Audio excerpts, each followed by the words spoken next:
how to import your contacts.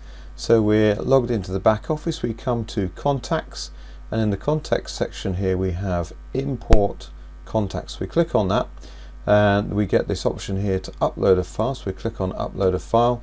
So we choose our file. These are CSV files, so let's click on this one here and we'll just open that. So let's click on next, and then we can map. So in the Excel spreadsheet we have the name, we have the phone number, we've got the city and state, and so it's mapping these in. So these are the fields within the spreadsheet, and these are the fields they map to in high level.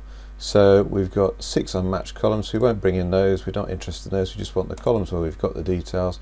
We click on that, we submit, and that will say your file is being processed. This is a small file in this example, so we can just have a quick look at this, and we'll just refresh the page, and there we go, all our contacts in there, the 15 records, and it's as easy as that. I hope you found that video useful. Do subscribe to my channel. If you'd also like to learn how to get some side income hustles, do check out the links in the description. I'll see you on the next video. Thanks for watching.